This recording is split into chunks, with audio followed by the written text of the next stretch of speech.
Hi guys! Welcome back to my YouTube channel. This is me, Jan Paul D. Oliver. Today is July 17, 2026. It's Friday. Time check. It's already 11:30 a.m. in the morning.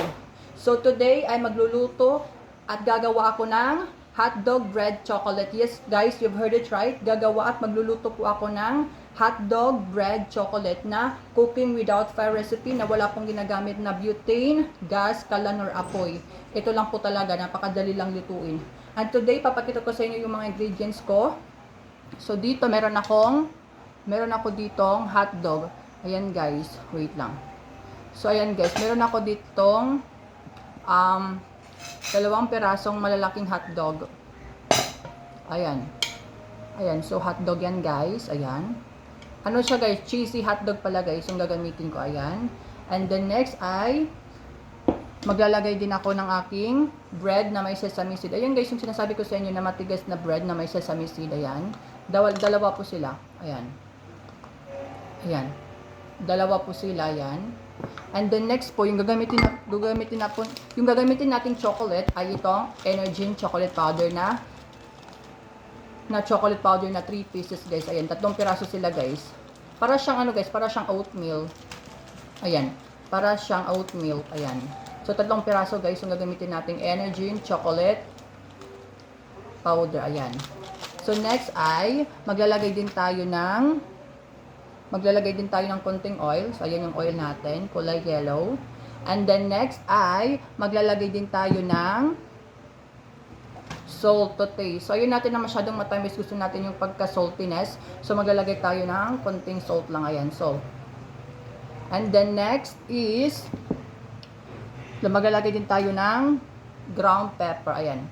Ground pepper. Ayan. Okay guys. So mag-start na tayo. Napakadali niya lang gawin. So ito yung ating nilalagyan. Ayan. Ayan. Ito yung lagayan natin guys. So first ay maglalagay tayo dito ng Energin chocolate powder. So ayan. So buksan na natin. Huwag tayong gumamit ng ano. Kasi napakadali lang talaga buksan ito. Ayan. So, ito yung ating Energin powder. Ayan. Tignan nyo siya. Diba? Ayan. Ayan.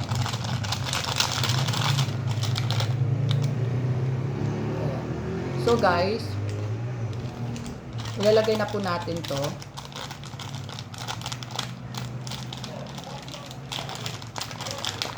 Ayan. So, this is pangalawa na, guys. Ayan.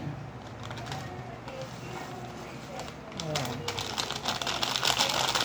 So, yung pang-isa guys, mamaya ko pa siya gagamitin. Ayan, so wala na. And then next ay maglalagay tayo ng asin. So, maglalagay tayo guys ng salt. Ayan. Salt. Kikita nyo ba? So, salt. Ayan. And then next ay maglalagay tayo ng ground pepper. Ayan. Ground pepper. Ayan. And then next ay maglalagay tayo ng kunting oil. Ayan, oil. Ayan. Sige pa. Medyo damihin nyo ng oil. Depende sa inyo guys, pero ako gusto ko dami ng oil. Para mas, ano siya, mas oily, diba? Hindi lang talaga watery, diba? Dapat oily din yung ano yung. Ayan, so nakita nyo guys. Oh my God, ang payat ko pa din guys, so diba? Okay. Okay guys, so nakita nyo, nahalo na natin lahat. Next ay maglalagay tayo ng tubig. Ayan. Ay! Ayan, mali. Napakalinis po ng tubig natin, guys. Kasi mineral water po to. Ayan. Ayan. Kunti lang, guys, yung nilalagay natin. Huwag dadami na yan. Kunti lang talaga yung nabawasan sa ano natin. So, ayan. So, halo-haloin natin gamit ang ating kutsara. Kutsara lang gamitin ko, guys, kasi medyo maliit lang. At so, kung nakikita nyo, hinahalo na nga natin. Ayan. Ano kayang lasa nito? Confusing din ako eh. Ayan. Ayan.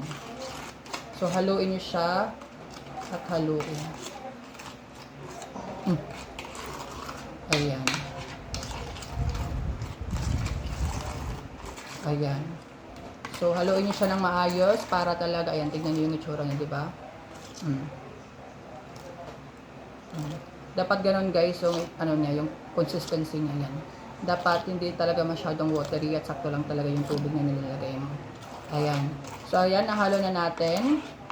Next ay ilalagay na natin itong ating hotdog. Ayan. O, diba guys, kung titignan nyo, napakadali lang talaga niya gawin. So, all you need to have is talagang, ano talaga ingredients mo. And then, yan, lagay natin yung hotdog natin. Ayan. Ano guys, ano to guys, cheesy hotdog, binili ni mother. Ayan, tap lang natin dito. Ayan. Ayan. Pangalawa. Ayan. So, kung nakikita nyo, ang ganda niya, diba? Okay. So, next ay, lalagay na natin itong ating bread. Ayan, yung ating bread dito. Dito siya guys, ayan. So kung ibabaliktad ko siya dito diyan para mas makita niyo talaga ng bongga. Ayan, dito.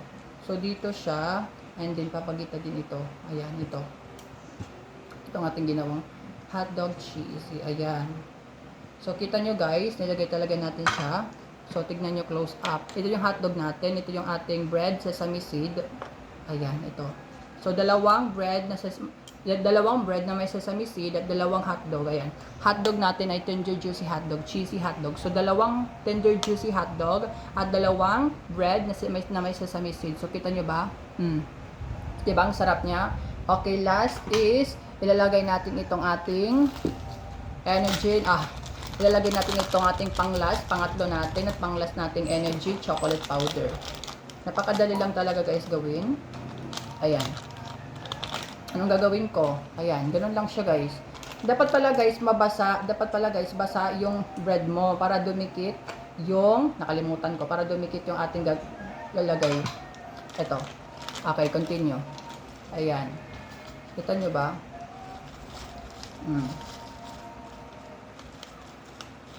Ayan. May chocolate na siya na melty. Meron pa siyang chocolate na powder na crunchy. Kasi nga diba, yung ginamit natin ay itong energy. So diba, sabi ko sa inyo guys, napakasarap talaga ng energy powder chocolate kasi napaka-crunchy nyo. Diba, nang dali lang gawin guys. Ayan, wala na. So ito. Ayan, na-open ko na lahat. Yung tatlo. So, kita niyo yan. Ayan, diba? Okay. So, ganun lang talaga siya guys, yung itsura niya. Ayan, ito na guys yung ating finished product guys. So, close up natin. Ayan. Ayan guys. Ito na po yung ating finished product. So, sana nagustuhan nyo. And, pakita ko sa inyo close up muna. Bago ko kainin, no, diba? 1, 2, 3, go. Dun, dun, dun. Move lang ng closely. Ayan. Ayan. Nakikita nyo ba? Balot na yung ating mga balot na balot ng chocolate powder, yung ating dalawang hotdog at yung dalawang tinapay natin na may sesame seed. Yan. Tap nila. Ito. Kasi hindi nakikita yung hotdog. Ayan.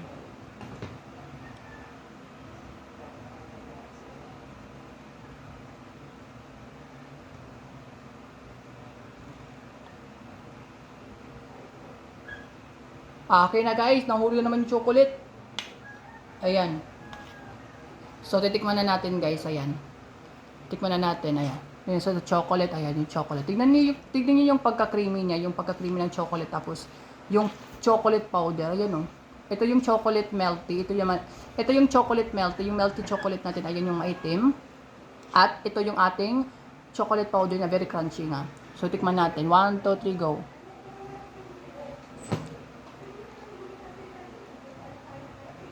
Diba? Thumbnail lang yung 1, 2, 3, go.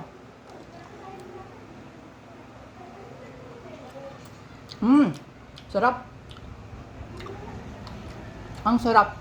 10 over 10. Nire-rate ko lang 10 over 10. Nung nilagyan mo ng salt, oil, tsaka ground pepper, ang sarap pala ng combination. Tapos ihalo mo siya sa matamis. At lalo na yung mga nilagay mong bread. Ito natin sa hotdog, ayan. Hotdog, ayan. Hotdog. Tapos yung mas the best talaga na part is yung powder chocolate na ginamit natin na very crunchy nga, diba? And nadirinig nyo ba? So diba sobrang crunchy niya. Yung ating energy chocolate powder At ito yung ating bread. Tikman natin yung bread natin.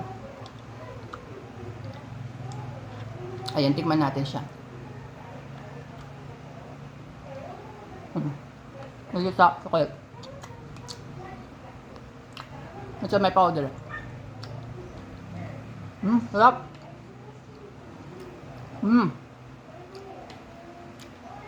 Ang sarap guys. Highly recommended yung hotdog, yung tinapay, tas yung crunchy ng chocolate powder natin. Ang sarap. Tapos, ito yung chocolate, yung melted chocolate. Ang sarap. Hindi siya sobrang tamis. Yung lasa niya guys, hindi siya matamis. Sweet and salty lang siya. Pero masarap siya guys. Hindi siya sobrang salty. Sakto lang. Ayun guys, sana nagustuhan niyo yung aking niluto at ginawa na cooking without fire recipe na hindi po gumagamit ng apoy, butane, stove, or gas, or kawali. So yun guys, sana itry niyo at itry niyo lutuin, kainin niyo kasi napakamura lang. Yung ginastos ko dito guys is 50 pesos lang. Napakamura lang, napakasarap at napakadali lang gawin, di ba? Ngayon guys, sana nagustuhan niyo yung video ko. Don't forget to click like, comment, share my videos, and click yung notification bell para updated kayo sa mga videos ko. And don't forget also to subscribe my YouTube channel. Okay, this is me, Jan Paul the Universe. See you in the next video. Bye-bye. Maglaway kayo. Bye-bye.